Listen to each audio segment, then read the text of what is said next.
Well, hello, everybody. My name is Chris, and I'm here with my colleague Rachel, and we're here to tell you a little bit about Five Talents and the work that Five Talents does with partners in East and Central Africa. And the best way to do that is to introduce you to a group of members from one of our programs in East Africa. This group of people that you will see on screen work together to learn, earn, save, and invest. They're all members of a savings group in a place called Karamoja in eastern Uganda.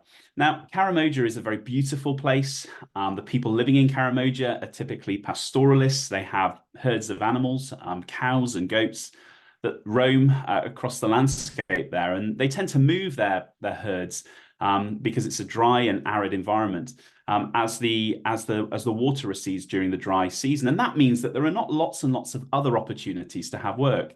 And so life for this group of young people was quite challenging when it came to the practicalities of earning money to be able to pay for things like food, to put clothes on their backs, to put kids through school in education, and to cover other costs like medical costs and the cost of other costs of living.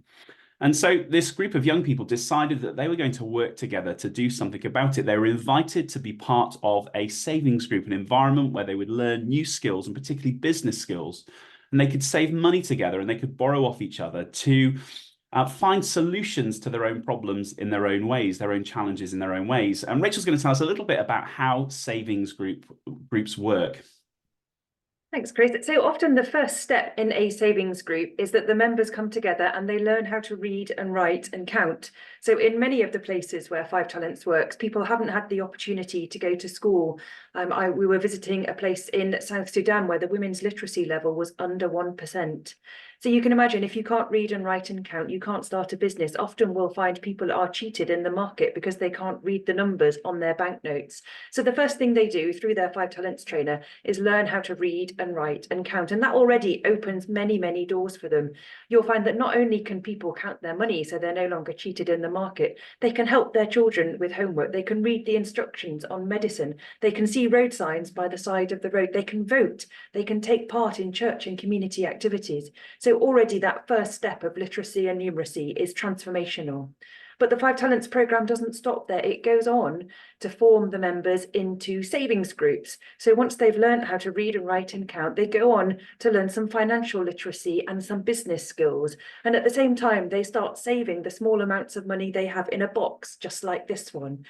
And the exciting thing is that the money comes from the members themselves. They are saving their own money and they're the ones who take all the decisions about it. So just as the literacy and numeracy empowers people, opens doors for them, so too does taking control of their own money and their own decisions, particularly in a context like Karamoja in northern Uganda, where women often are not allowed to speak in public. They're not regarded as equals. They're not given any kind of authority or decision-making power. So through these groups, the women not only learn how to read and write and count to save money, to start businesses, they also start to discover and use their full potential. The savings groups that Five Talents forms follow these 7 steps. We call them our 7 steps to sustainability. So as we said, the members come together, they learn to read and write and count, they save their money together, and then they start lending that money to one another. They make the decisions on who's going to take the loans. They set the interest rates. And as interest is repaid, members share that interest out as dividends, so everybody benefits. And then step 7, another exciting part of the process, is that the groups graduate to become self-sustaining, which means they've been through 2 or 3 years of training from their Five Talents trainer, and then they can carry on by themselves. So we're not needed anymore. We can go off to a new community and start all over again, but the groups themselves keep on operating. For this group of young people, as they would be considered within their community, the opportunity to start to work together, to find ways to earn money, to learn together, to learn business skills, how to build profitable businesses, was irresistible. They decided that they would come and work together, that they would start to save together, and that in time that they would take loans from their savings in order to start businesses. And it turns out that they're actually an exceptional group of entrepreneurs. The community that they live in has little in the way of amenities. There aren't schools, for example, or health clinics. And in fact, there aren't even tarmac roads to reach this community. We had to go off-road in order to get there. And so there were many opportunities for businesses to be started in the area of retail, in the area of transportation, setting up some other small businesses. And so as the group saved together, they put together business plans and they borrowed money to start those businesses. And those businesses have been profitable for the group as well. There were many, many encouraging stories that they shared with us about their businesses. And when we met them and when we asked them some questions, one of the questions we asked was, what would you be doing now had you not joined the savings group? And when I asked this question, there was silence for a moment. And then one of the ladies pointed at the men and she said, these men, if they were not part of this savings group, they would be cattle rustlers. Now, cattle rustling, the stealing of cattle from one community or animals from one community to another is a big challenge within Karamoja. And the young lady went on to tell us that that's what the men did before, and it's very dangerous. And had they continued to do it, some of these men wouldn't be alive today. You know, it's very powerful.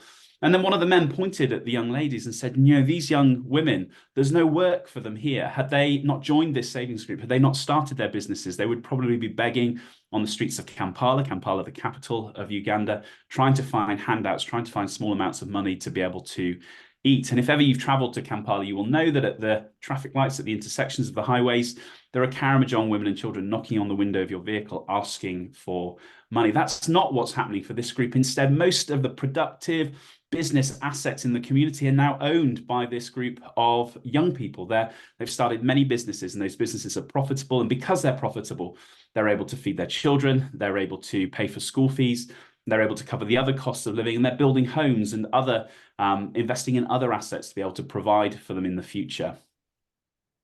In addition to their stories, I want to tell you the story of one other member. This is Mirembe, and she's a member of a savings group in a community nearby. The other savings group that we've told you about. Now, Mirembe is mum to 5 children, and she's an exceptional entrepreneur. She's somebody that has built really profitable businesses and become a respected leader within her community. But she joined a savings group after the death of her husband. She was left to care for her 5 children. And she explained to us that life was incredibly difficult for us when her husband died. She struggled to put food on the table, and some days her family went without. She was doing some small jobs. She was gathering firewood in the community and selling it in the market, when a friend said to her, come and join this savings group we're setting up. Come and be part of this community. It will encourage you. It will strengthen you. You'll receive training. And after receiving training, you can save with us and we can take some small loans to start businesses. Now, she was initially resistant to this invitation. She said, I don't have money to save. I hardly have money to put food on the table. But after a while, she decided she would join. She would give it a try. And so she joined the group and she received some training and she saved some money. And after a small while, she was able to take a small loan. And she used this loan to buy some seed and to rent a tractor to cultivate 3 acres of land just outside her community. And she grew maize on this land, and the rain came, the maize grew, she harvested the maize, and she held on to the maize for a while until the price of maize in the market went high. She'd been taught to be entrepreneurial. She'd been taught to spot the opportunities to maximize her profits. And when she sold her maize in the market, it gave her a good return. She was able to pay off her loan. She was able to cover the cost of living for her family for some while. And she after that, decided to repeat the cycle a number of times. And today she's doing a number of different things. In addition to being a farmer cultivating land, she also has a piggery where she's rearing pigs. And she's also invested in a grain grinding mill. Other people in the community now bring their grain to her and she charges them to grind it for her. She is a really capable entrepreneur. And she was recognized as such within her group. Within a number of years, she became the chairperson. She was elected the chairperson of the group. And because she was seen as an inspiring example of somebody tackling their own challenges head on, turning their own circumstances around, she's also been elected to the local council. She's a member of the council now within her area, the district council, and she's involved in influencing decisions that affect the whole community. And she has advice for people who find themselves in difficult circumstances as she did. She says, don't get stuck in your circumstances, join a savings group, borrow money, make wise investments, and change your circumstances yourself. Mirembe is one of over 289,000 entrepreneurs that have been part of a 5 Talents program since we started over 25 years ago. And so there are many, many stories like her. But in addition to having stories to share about the transformational impact of the work that we get to be a part of through our program partners, we also think it's really important to understand the impact in a more detailed, in a more data-driven way. And Rachel's going to tell us a little bit about that. And just before I do that, I'm reminded that we shared with you two of the core factors of all of our programs, wherever they might be in the world. And that is that they always involve the members saving their own money. So we ourselves are not putting in any loan capital to the projects. The second is that the emphasis on training is really, really important. The literacy and numeracy training, the financial literacy, the business skills training. But we didn't mention the third factor, which is really important, and that is that our programmes are always delivered in partnership with local Anglican churches. And that's because Five Talents was founded by the Anglican Church. We are a faith-based charity, and also in a very practical sense, in all of these countries where we work, there is a church in every community. So as Kris said, in that village in northern Uganda where he visited, there was no tarmac road. Often you'll find there's no school, there's no hospital, but there is still an Anglican church. So the church gives us a wonderful way to reach the most excluded communities. And the teaching that we deliver as well through our partners is often biblically based. We find that people from all faiths and none are very used to working, learning through storytelling, learning through parables. The name Five Talents, of course, comes from a parable in the Bible. And we find that using the Bible as a teaching tool in the places where we work is a really, really effective way to help people build the skills and build the agency that's so important to successful businesses. So as Kris said, we have lots of stats that we wanted to share with you alongside the stories. These statistics here come from a programme evaluation we did in Kenya. And you can see that after going through a programme, after learning how to read and write and count and save and start businesses, 78% of the members could now access healthcare, so they could pay for hospital bills or medicine when they were sick. 97% could now afford 3 meals a day, so children were no longer going to school without breakfast. 85% were able to keep their children in school. Children could go to school. 71% could cope with emergencies. So sadly, right now we're reading in the news there's heavy flooding across much of Eastern Africa. In previous years, there have been long cycles of drought. When that happens, you do need some savings to fall back on, but also you need the support of a community. So the groups themselves, the solidarity in the groups, as well as the access to finance and skills training, helps people cope and adapt in emergencies. 81% had increased their household expenditure on all the things that you and I spend our money on too, on housing, on food, on education, on medicine. And 84% of women have more positive domestic relationships. As we said, in northern Uganda and in many places where we work, women are often not regarded as equals with men. But through these programs, they begin to discover their own skills and potential, and the men begin to respect them more as well. We found even more of these gender empowerment impacts in an evaluation we did in Burundi recently. So let me tell you a little bit more about that. We learned during coronavirus, in fact, that in Burundi, our partners were still in touch with several hundred groups that had graduated from our programme. So we as Five Talents had finished the training and support that we offer through our local partners. The groups had graduated, but they were still going. During COVID, we asked our partners to find out how groups were surviving. How were they coping, given markets were closed? There was very little welfare state intervention. So we asked our partners to go back and survey the groups and find out how they were doing. And in that process, we discovered that our partner in Burundi, the Mothers Union, was still in touch with hundreds of groups that had graduated from our support. So then we decided to go back and do what we call a longitudinal evaluation to look at how the impacts on their lives had deepened over time. And we found some absolutely remarkable results. We found that 91% of women were now sending their girls to school. And at the outset of the programme, only around half the women were able to send their children to school. We found that another 91%, well, the 91% of the women again had been able to purchase livestock. And now at the outset of the programme, only 16% had any kind of income generating assets at all. So that could be a sewing machine, a bike, some livestock. So by 2022, when we did this evaluation, 91% had been able to buy some livestock and 52% had been able to buy some land for farming purposes. Now in Burundi, it's very rare for women to own land. So again, that's a really significant finding. Agriculture, as we said, can be challenging due to climate change. And we also found that many of the women had moved on from agriculture to diversify into types of business that were not reliant on the climate. And not only that, they had also begun employing others. So we found that almost everyone in the programme now employed at least one other person, and a third of women employed 2 or more other people. So you can see how the impacts of this programme really ripple through the whole community. Members will be employing others who can then also feed and support their own families. And in terms of gender impact, we found that 98% of men in the programme were now advocating against gender-based violence, and 99% of women, and men in fact, were seeing gifts and abilities and talents in themselves that they hadn't seen before. So that speaks to the power that these groups have for women to discover their own talents, to discover their own capabilities, and to live that out, to put that into practice. And more than half the women in the programme had been elected to community leadership positions, which means that they can change their own communities from within. They can begin to advocate against harmful gender practices like female genital mutilation, for example. They can begin to represent the voices of women and girls in community decisions. So again, in terms of transforming whole communities, it starts with literacy and reading and writing and counting and starting small businesses, but it goes on to see girls going to school, families taking decisions together, communities listening to the voices of women as they plan for their own future. Finally, we found that the programmes really are as sustainable as we believed they were. So 84% of the groups that we had not formed, we had not trained for more than 10 years, were still actively saving and loaning together. So as Five Talents had moved on to new communities, the communities where the groups were first formed were still benefiting from these savings and loans groups, which shows that, as one of our supporters put it, supporting Five Talents really is a gift that keeps on giving, because the groups still keep on meeting and loaning and saving together. And those impacts as girls go to school and women take up leadership positions just get deeper and deeper over time. We also found that it was hugely scalable, much more so than we expected. So the Five Talents funding supported each facilitator, each community trainer to form one group.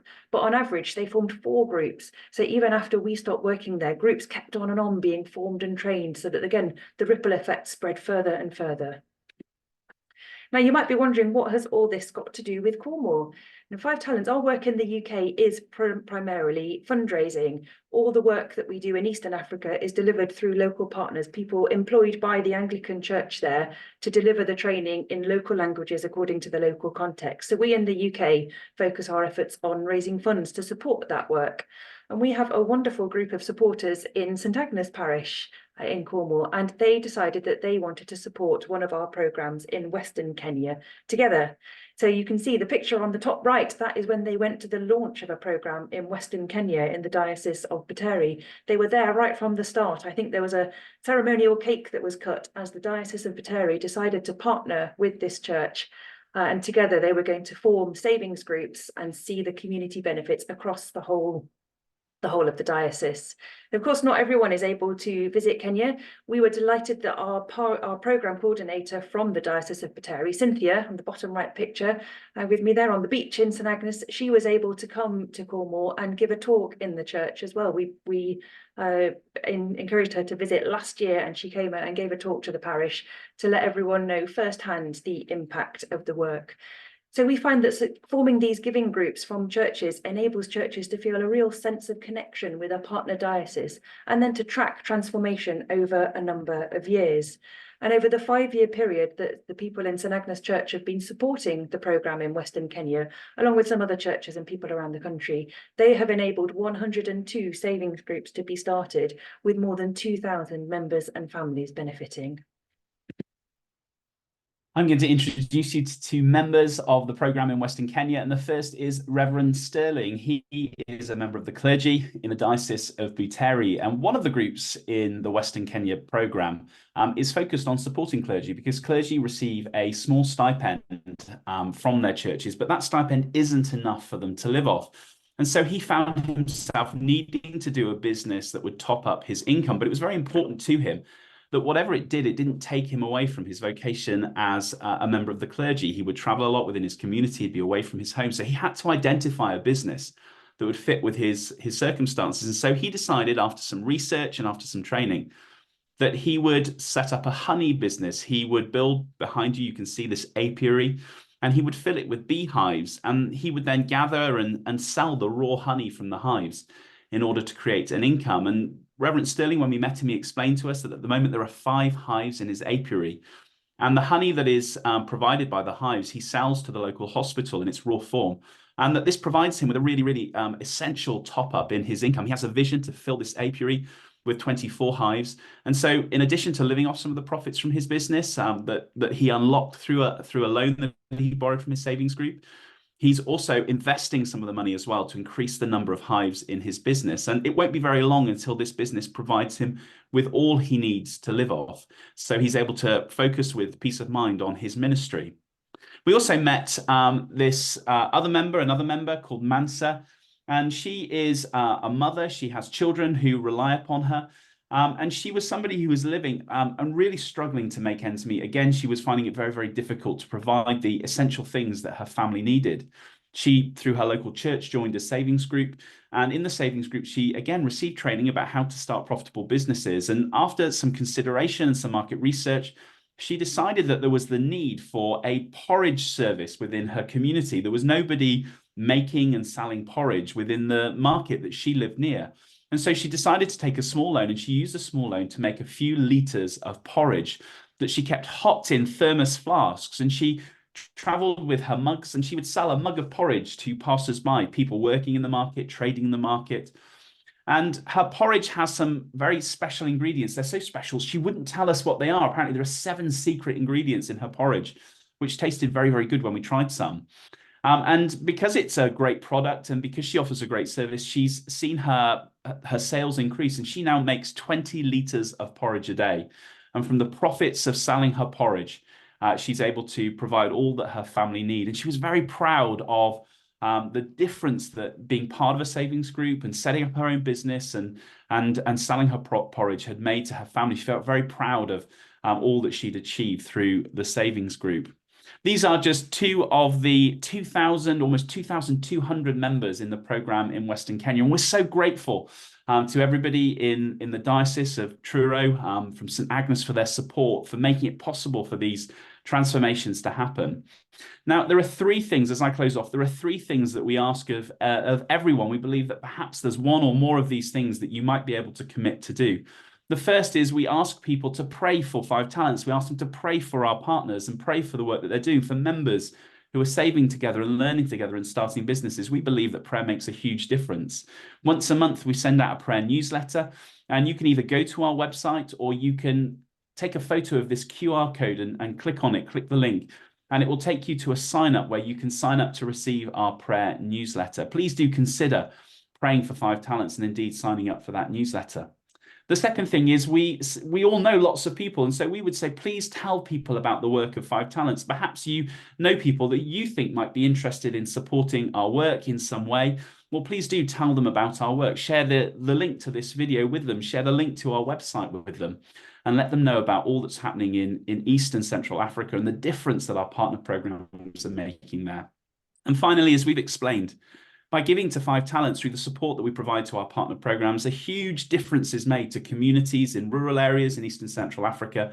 And so we do ask you to consider giving to support our work as well. It costs just under £40 a year to put a member through one of our programs. And you've heard lots of stories today about the difference that those programs make. So for the price of a cappuccino a month, we're able to help somebody go on a journey to learn, to be able to save, to be part of a community that's transformational, to be able to set up businesses that are profitable, and to experience all the benefits of those businesses. Again, the QR code here will link you to the donate page on our website, or feel free to reach out to Rachel or myself if you have any questions.